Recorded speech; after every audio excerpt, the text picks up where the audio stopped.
Hello, this is Sombra. Today I want to tell you the story of a man who learned far too late that the darkest place in the world is not a forest, not an abandoned house, not a cemetery, but the human mind itself. His name was Lucas Weber, 30 years old, an ordinary IT specialist, quiet, polite, introverted, the kind of man who trusted logic more than emotions.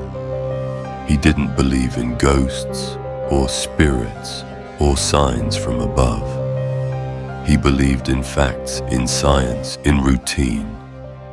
But sometimes, all it takes is one tiny crack, one strange sound, one detail that doesn't fit, and a human life starts collapsing, the way thin glass shatters under pressure.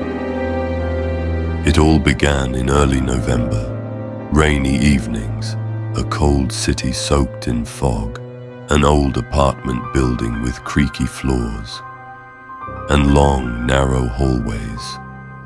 One night, Lucas woke up to a sound. Footsteps, heavy, slow, measured. Someone was walking through his apartment. Not upstairs, not outside, inside. At first he thought he was imagining it, but the sound returned. 3 steps, a pause, and then 2 more, as if someone was approaching the bedroom door, very deliberately.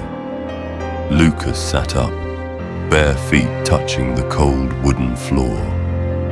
He walked to the front door and looked through the peephole. Empty hallway, silent building, not a soul in sight. But the footsteps had been real, too real to be a dream. He didn't sleep again that night. He sat on the edge of his bed, listening to the slow crawl of time, trying to convince himself that this was nothing. But deep inside, one question echoed again and again. If I live alone, then who is walking inside my apartment? Lucas tried to ignore the strange events at first.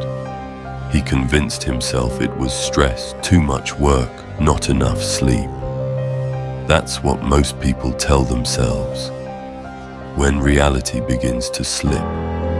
But nighttime has a cruel way of exposing the truth.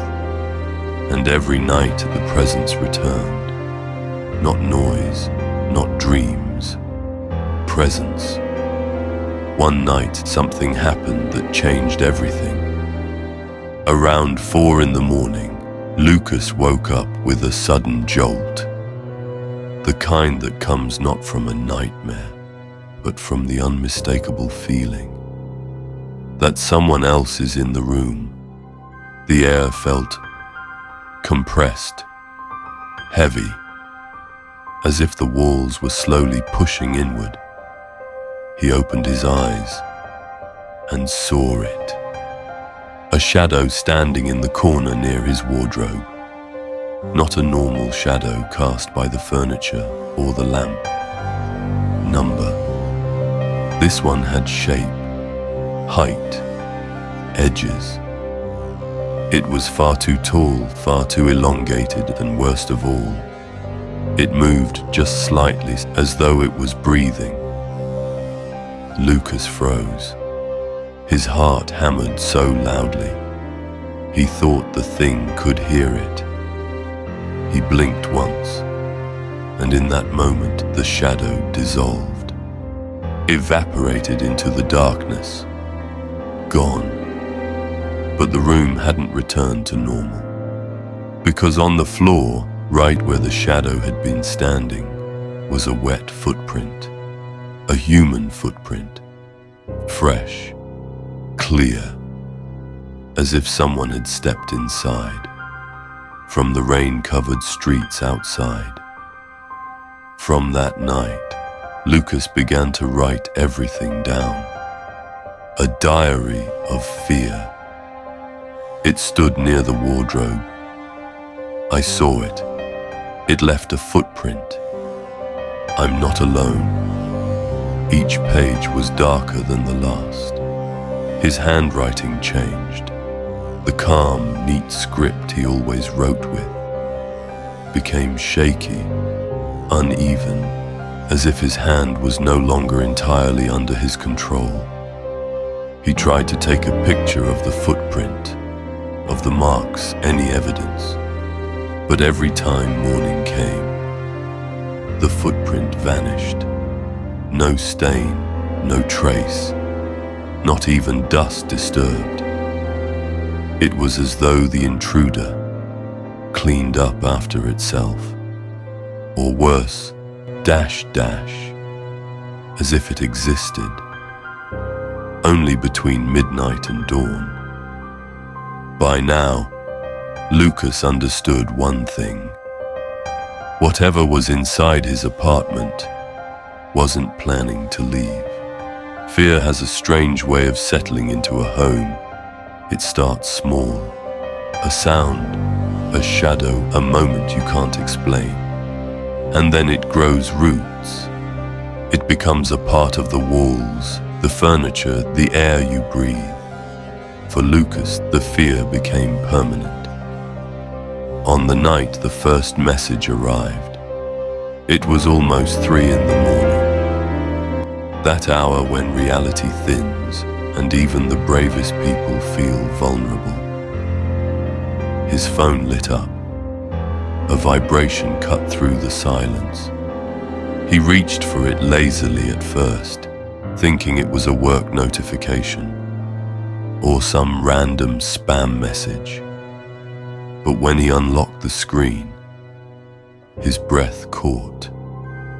There was no contact name, no number, just a single line of text. We are close.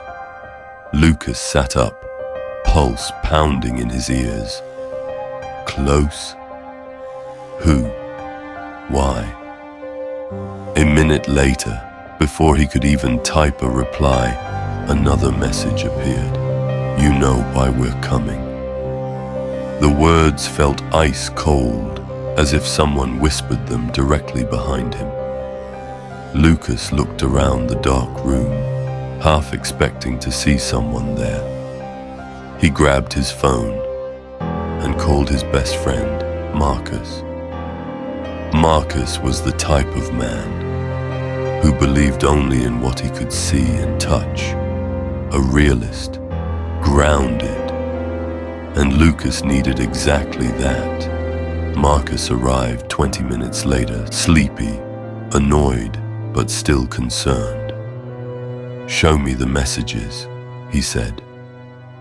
Lucas handed him the phone with shaking hands.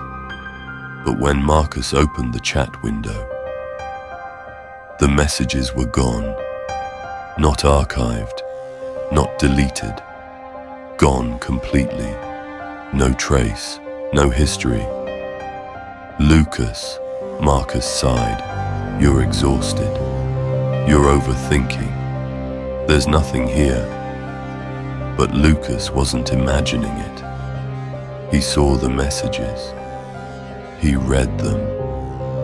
Why did they vanish? Why did Marcus never see what he saw? From that night on, the messages continued. Short, cold, always arriving at the same hour. Don't sleep. We see you.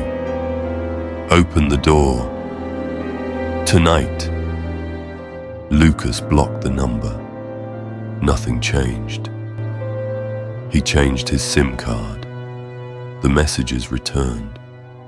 He bought a new phone. They still found him. That's when he started to believe. This wasn't a person. It wasn't a hacker. It wasn't a prank. It was connected to the shadow, to the footsteps, to whatever was living inside his apartment.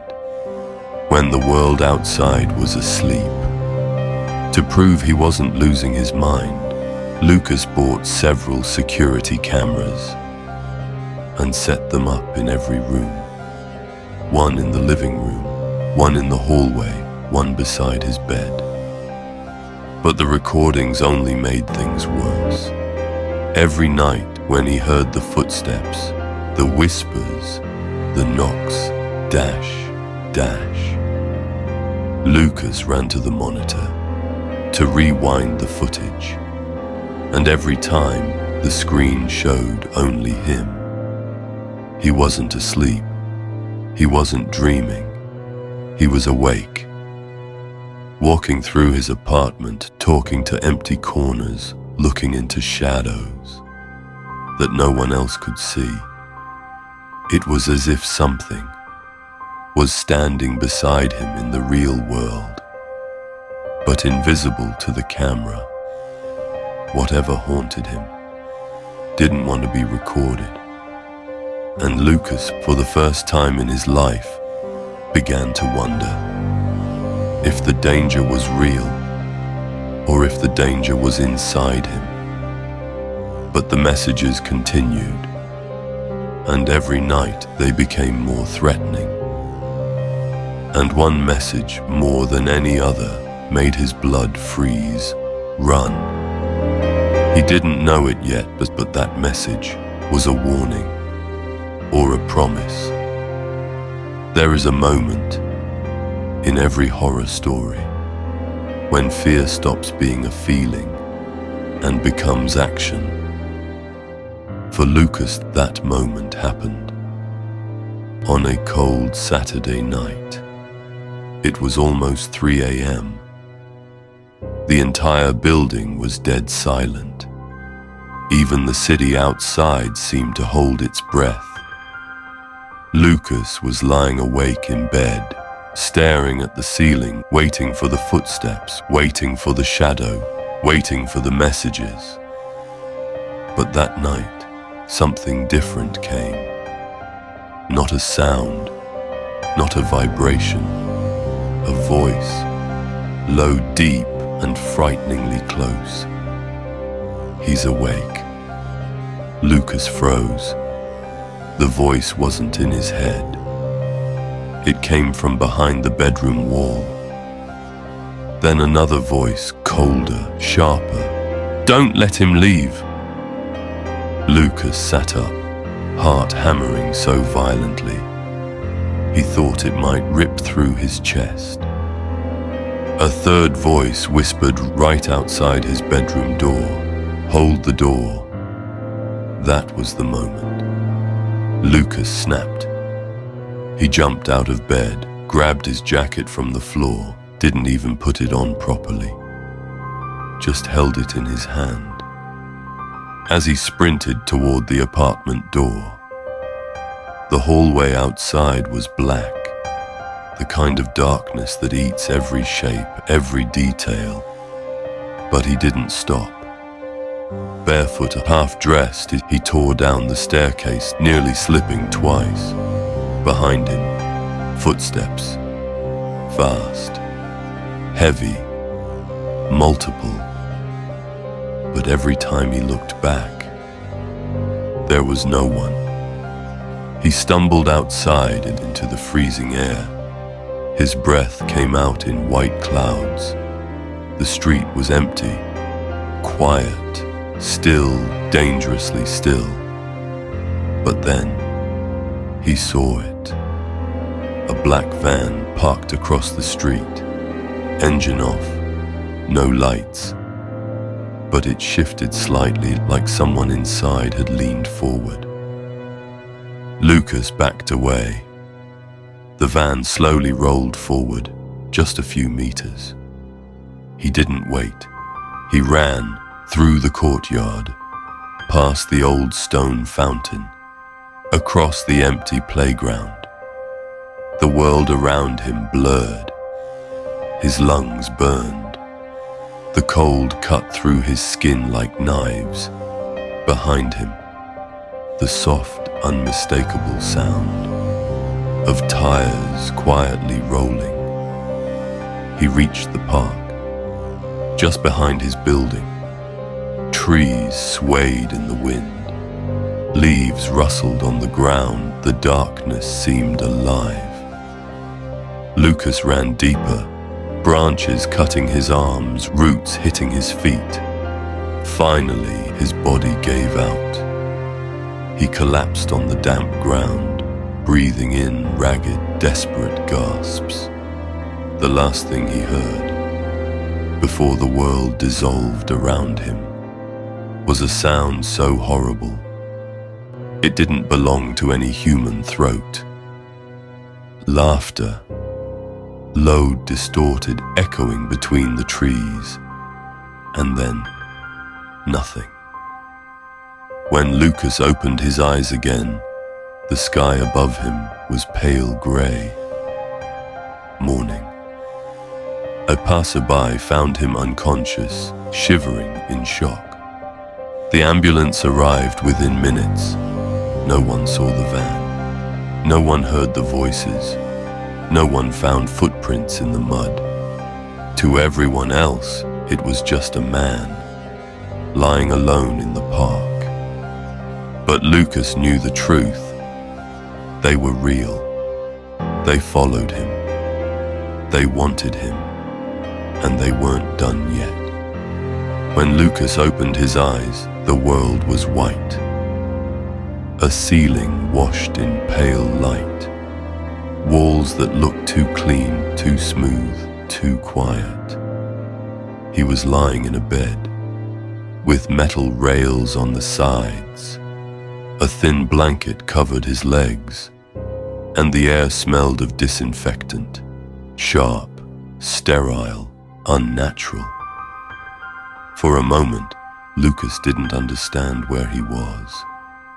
His mind felt heavy, like someone had wrapped it in fog.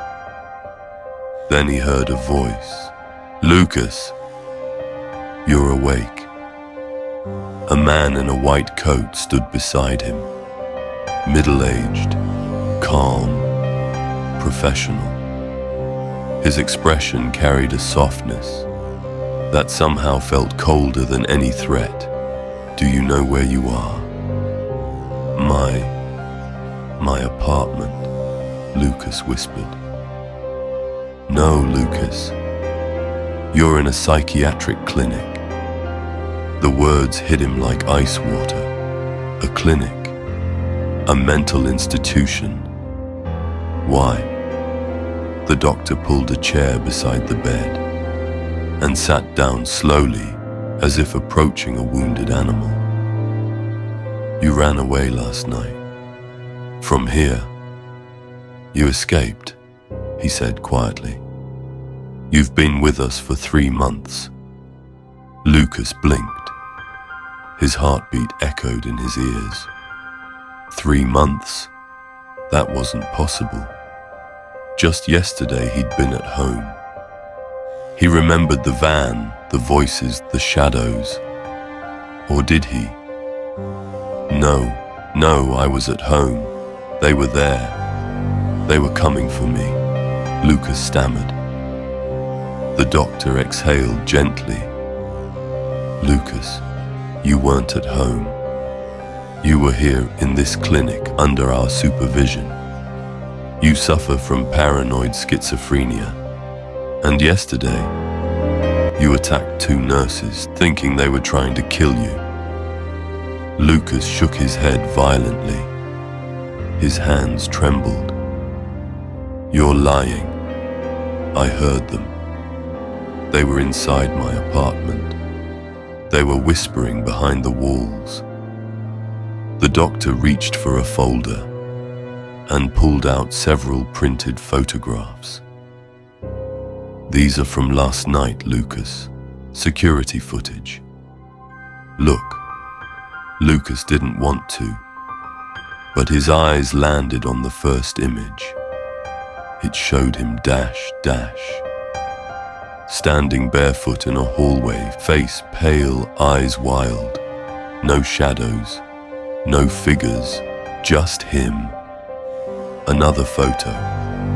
Lucas banging on a locked hospital door, screaming at someone who wasn't there. Another Lucas hiding under a table, covering his ears from imaginary voices. His hands shook.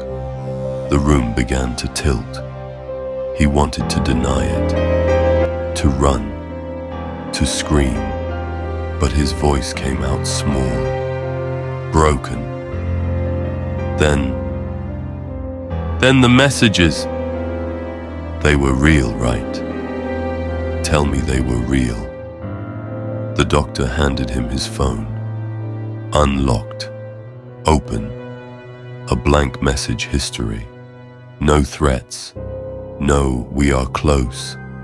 No, don't sleep. Nothing. Just emptiness. Lucas, your mind created the messages, the shadows, the voices. It was your illness. Lucas pressed the phone to his forehead, his breathing sharp and uneven. Because now, for the first time, he doubted himself. What if the van wasn't real? What if the footsteps were echoes inside his skull? What if the presence in his room was a hallucination born from fear? What if everything he thought was chasing him was actually growing within him? The doctor placed a hand on his shoulder. You are safe now. Medication is helping. You're improving, Lucas. Soon we'll talk about releasing you. Safe. The word felt meaningless, as if safety was a place Lucas no longer had access to. Because even if none of it was real, the fear had been, and it didn't feel gone. Not yet. Not even close. Recovery is a strange word. People imagine it as a straight line, a gentle climb back to normal.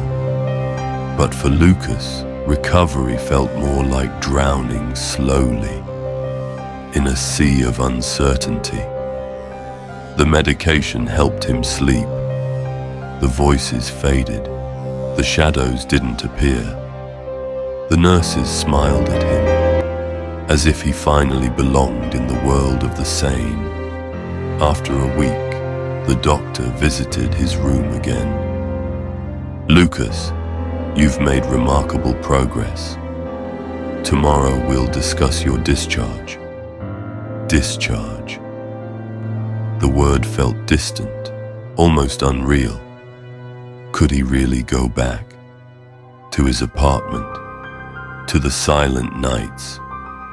To the memories he wasn't sure were memories at all? Still, he nodded. Yes, I'm ready. The doctor smiled, but something in that smile felt like a curtain being gently lowered.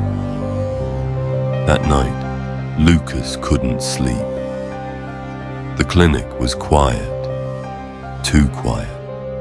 Hallways empty, lights dimmed, the kind of silence that makes your skin tighten and your heartbeat echo, far louder than normal. He lay on his back, staring at the ceiling, listening to the rhythm of his breath.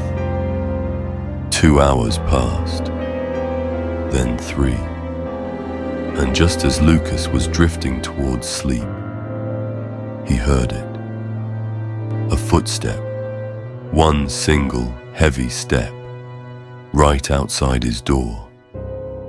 Lucas's eyes snapped open, his throat tightened. Another step, slow, deliberate, the same rhythm he heard in his apartment. He sat up, heart pounding. Then came the whisper, a whisper that slid under the door like smoke. We found you, Lucas. The same voice from his bedroom wall, the same tone from the night he ran. He froze, breath caught in his lungs. He told himself it was a hallucination, a memory, a trick of the illness. But then, the door handle moved, just a millimeter, just enough to hear the metallic click. Something on the other side was trying to get in. Lucas instinctively reached for the call button, for the nurses. His fingers hovered above it, but the whisper returned, right beside his ear from inside the room. Don't call them.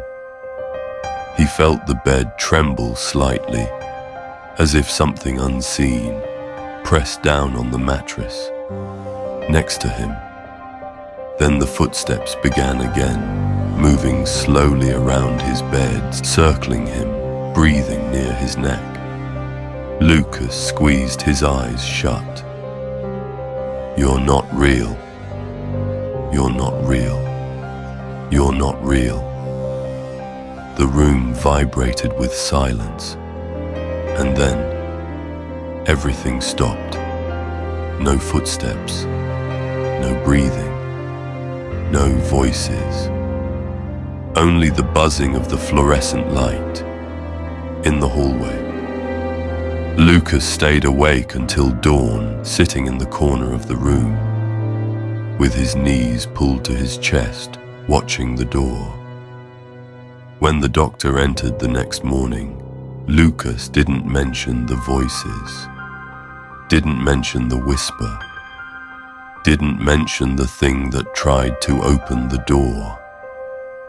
Instead, he simply said, "I'm ready to go home," because something inside him understood, whether it was illness or something real, something that followed him, something that watched him. He couldn't escape it. Not here, not at home, not anywhere. And when Lucas finally left, the clinic walked through the lobby and stepped outside into the morning air. He heard behind him softly, just for a second, a single familiar footstep, as if something invisible was leaving with him. This was Sombra, and remember, the scariest monsters are the ones we bring with us everywhere we go.